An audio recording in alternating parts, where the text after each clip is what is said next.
என்னதான் கூப்பிடுறாங்கன்னு திரும்பி பார்க்கறேன். பார்த்தா இன்னொரு ஜெயமூர்த்திக்கிறான்.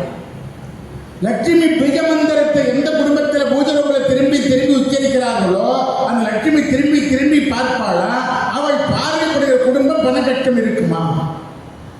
சோக்கியமா எளிமையான வழிங்க. 108 208 சொல்லுங்க. ஒரு முறை மாலையில் சொல்லுங்க. கணவன் தனியாக சொல்லாதீங்க, மனைவி சொல்லுவீங்க, பிள்ளைகளை சொல்லுவீங்க. 1,08,000 சில மாசத்திலே பண்ணிடலாம். தாண்டுமானால் பணம் கருவாடு வித்து வராதுங்க, கல்புரம் வித்து வரும். கெட்ட வழியில் வராதுங்க, நல்ல வழியில் வரும். சௌக்கியமாக கவர்மெண்ட் கணக்காட்ட வேண்டிய அவசியம் இல்லைங்க. நேர்மையான வழியில் நல்ல வழியில் அற்புதமான பணம் வந்து சௌக்கியமாக பணக்காரனாக வாழலாம். இதை பின்பற்றுங்க. பூஜை ரூபில் இனிமேல் என் பேச்சு கேட்குறோம். இனிமேல் பூஜை பண்ணீங்கன்னா ஓம் ஸ்ரீம் ஓம் ஒரு 108 பூ வச்சுங்க, இல்லை 108 ருத்ராட்சம் உள்ள வச்சுங்க. என்னங்க அது 208 முறை சொல்லுங்க. இரவுல சாப்பாட்டு முறை சொல்லுங்க. மனைவி இப்படி சொல்லிட்டா அதில் என்ன கேட்கும் சொல்லிதான் பாருங்க. 1,08,000 தாண்டினால் செல்வாக்காக இந்த குடும்பம் வாழ்வதை யாராலும் தடுக்க முடியாது. அந்த சொல்லுக்கு அவ்வளவு பீஜம் வந்துடும், வலிமை. ஆரியார் சாமிகள் ஒரு 5 சொல்லுவார்கள். யாரெல்லாம் முருகப்பெருமானுடைய படத்தை வச்சு வழிபாடு பண்றாங்களோ, மாப்பிள்ளையா இருக்கிற முருகரை பார்த்து மாமியார் இருக்கிற லட்சுமி அடிக்கடி வருவாங்க ராத்திரி. அப்ப அந்த குடும்பம் லட்சுமி கடாட்சமா சௌக்கியமா இருக்கணும். முருகரை வழிபாடு பண்ணா மாமியார் வருவாங்க. ஒரு 9 சொல்லுவார். அதுபோல அந்த பைனான்ஸ் பிரச்சனை இல்லாமல் நினைக்கிறவங்க அப்படி வாழுங்க. இப்படி தெய்வமாக இருக்கிற ஸ்ரீமன் நாராயணர் மனிதனாகவே பிறந்து மனிதன் படுகிற எல்லா துன்பங்களை அனுபவித்து கஷ்டப்பட்டது ஏன் என்றால் மனிதனாக இருக்கிற நம்மை தெய்வமாக்கலாம் என்ற முயற்சி.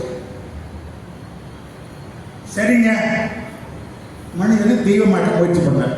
ஒரு முறை வந்த போதாதா? மச்சமாய் கூர்மமாய் வராகமாய் நரசிம்மமாய் வாமனமாய் உலகோமிச்ச பரசுராம ரகுராம பலராம கிருஷ்ண அடாடாட எத்தனை அவதாரங்க? முடியாத ஆளாது. ஒரு அவதாரத்திலே எல்லாரும் நிலவரை மாற்றிட்டு போ. நான் ஒரு 20 வருஷம் முன்னே திருவள்ளிக்கேணியில் ஒரு அம்மன் கோயில், பச்சையம்மன் கோயில் ஒரு கோயிலில் பேசுகிறேன். ஒரு இளைஞன் கேட்குறான், எங்க நம்ம எல்லாரையும் படைக்கிட்டு சாமி தானம்மா. நான் ஆமாம் பாடினேன். இந்த கெட்டவங்கள படைக்கிறது தான் அவர் தரணும்மா. ஆமாம் பாடினேன். எங்க படைக்கிறவருக்கு தெரியாதா? எல்லாரும் நல்லவங்களா படிச்சுட்டா ஏன் கொள்ள கற்பிலா நடக்குது? எல்லாம் சௌக்கியமாக இருந்துட்டு போகலாமான்றான். நல்ல கேள்விதான். படைக்கிற போதே ஒரு தாய் வயிற்றில் வந்து பிறக்கிற போதே அவன் நல்லவன் ஒரு சீல் குத்து. ஏன் சமுதாயத்தில் நடக்க போகுது அவன் சிந்திக்கிறான். ஆனால் அவன் விளக்கம் சொல்லணும்னா ரொம்ப நேரம். அவன் காலேஜ் போய் அதில் செய்தி இது பாடம் போயிட்டான். போகிறான் அவனே எனக்கு படம் அவனுக்கு ஒன்றும் தெரியல போயிருக்கான்.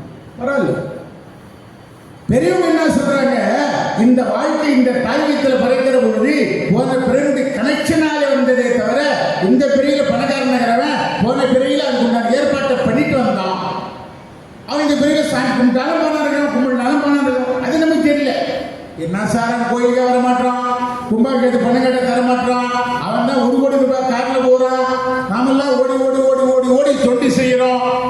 கும்பாபிஷேகம் தொண்டு பண்றேன்னுங்கிறார். ஐயா, கும்பாபிஷேகம் தொண்டு பண்றது எவ்வளவு பெரிய புண்ணியம் தெரியுங்களா? ஒரு செங்கல் எட்டு வைத்தாலே அவர் புண்ணியண்டான்றான்.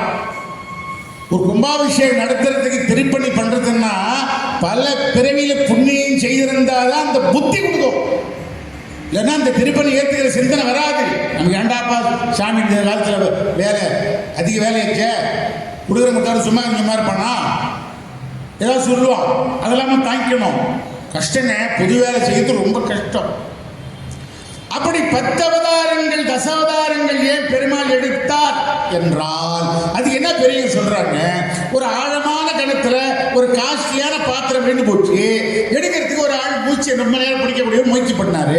பாத்திரம் கிடைக்கல. என்ன பண்ணுவாரு? மேல வந்து ஓய்வு எடுத்துட்டு இன்னொரு முறை முயற்சி பண்றாரு. மேல வந்து ஓய்வு எடுத்துட்டு இன்னொரு முறை முயற்சி பண்றாரு. பாத்திரம் கிடைக்கிறவருக்கு விடுவார் அவரு. பாத்திரம் தான் காஸ்ட்லி பாத்திரம் ஆச்ச.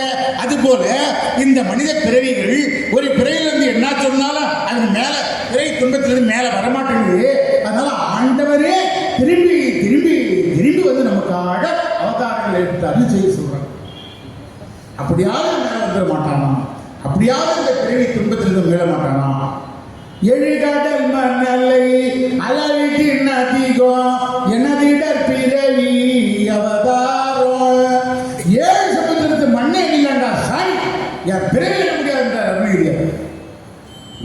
மணலையே எல்லாம் முடியாதுன்னா 7 சமுத்திரத்து மண்ணை கூட என்னாலும் எண்ணுள்ளா என் பிறகிய மாதா உடல் சரித்தாள். எத்தனை பிறகு எத்தனை தாயத்தில் பிறந்து பிறந்து பிறந்து பிறந்து அந்த தாய் சலித்து போனாள் அந்த பட்டணத்தை. பல்வினையே கால் சலித்தே. நான் எத்தனை பிறகு ஆடா மாடா புல்லாகி கூடா குழுவாய் உட்கார்ந்து வேதாவோ கை சலித்து விட்டாரோ.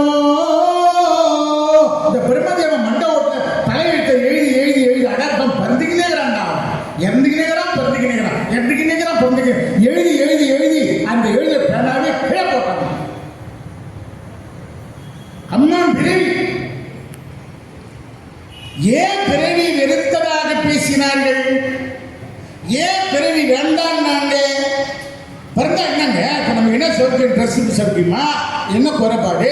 சாப்பாடு எல்லாம் சாப்பிட்றோம். ஒரு தெருநாய் இருந்ததுன்னா 4 இட்லி இதோட சாப்பிட முடியுமா? நம்ம கிடைக்குது சத்து வேணும். ஏன் பிறகு வேணான்றாங்க? தொல்லை குடும்ப துயரதனாலே தொலைத்தேனந்தோ காலம் எல்லாம் வள்ளலார் பண்றார். குடும்பம் அப்படின்னா தொல்லை உடனே பிளஸ். அது தப்பிக்க முடியாதுடா ராஜா. நீ நல்லவனாரு, பணம் சம்பாரி, யார்கிட்ட நல்ல பேர் வாங்கினாலும் சம்சாரங்கிட்ட நல்ல பேர் வாங்கினது. அது நான் அம்மா பேசுறேன், என் சம்சாரத்தை போய் பேட்டிட்டு பாருங்க. நான் இதெல்லாம் ஐயோ 6 நாள் பேசுறத நம்பிடாதீங்க. மைக்கில் தான் ஏற்றி பேசுவோம். வீட்டில் வந்தா அங்க வச்சு அங்க வச்சு என்ன சொற்பு எங்கன்னா போயிருந்தோம் தாராங்க. அவர் நிம்மதியாக என் மனைவி எங்கள் சித்தாந்த பேராசிரியர் சங்கரையாகிட்ட கேட்டேன், ஏன் இந்த மனைவிங்க குறை சொல்லிக்கினேன். அதுப்பா நம்ம இவ்வளோ கதை சொல்கிறோம், சீடி பண்ணோம், கிர்ரம் உனக்கு வந்துடும் இல்லை, உனக்கு கிர்ரம் வராமல் இருக்கிறதுக்காக ஆண்டவனால் அனுப்பப்பட்ட இறை தூதர். பேராசிரியர் மனைவி கூட என்ன சொல்றாங்க? பிள்ளைங்கிட்ட ஒப்பாவுக்கு ஒன்றும் தெரியாது. என் மனைவி சொன்னாங்க, ஒப்பாவுக்கு ஒன்றும் தெரியாது, பிள்ளைங்க ஒன்றும் தெரியாம எனக்கு ஊராக சொத்து வைக்கிறேன். உங்களுக்கு ஒன்றும் தெரியாதுன்றது அவங்களுக்கு தெரியாது. யாருமே கல்யாணம் ஒத்துக்க மாட்டாங்க. ஆனால் கணவன்களை கேட்டு பாருங்க, என் மனைவி பரவாயில்ல சார், நீ ஓட்டு சார் பரவாயில்ல. நிறைய பேர் மனைவி ஏற்றுக்குவோம். ஆனால் நம்ம மனைவிகளை என்ன நினைப்புன்னா, முதல்ல 2 காரியத்துக்கு வந்தான ஒரு பொண்ணு கேட்கறதுக்கு, முதல்ல வேலையில் ஒரு மகன் முடிஞ்சு வந்தான பொண்ணு கேட்கறதுக்கு, வேலைக்கார பொண்ணுன்னு வேலூரில் காட்டாங்க, அழகான பொண்ணுன்னு ஆறுநிலையில் காட்டாங்க, திட்டமான பொண்ணுன்னு திட்டத்தில் கேட்டாலும் காய் கட்டுறது நாங்கள் அவ்வளோ எல்லாம் பச்சி சாப்பிட்டு போன் பண்ணுறேன், லெட்டர் பண்ண போட்டான். பச்சி சாப்பிட்டு போன் பண்ணலாம், நல்லா ஹீரோவா மனுஷன் வாழற, காய் கட்டி கூடவே வாழறவ நம்ம வில்லனா இருக்கும். எப்படி சார் நியாயம்? நியாயம் இல்லைதானே? ஏன்னா இக்கரைக்கு அக்கறை பச்சை. இவங்க மனசு நினைக்குது. முதல்ல ஒருத்தர் கேட்டாரா, டாடாடா எங்க அப்பா அந்த இடத்துல கொடுக்காம இது தள்ள கொண்டு கவுத்துட்டாரு. மனசுல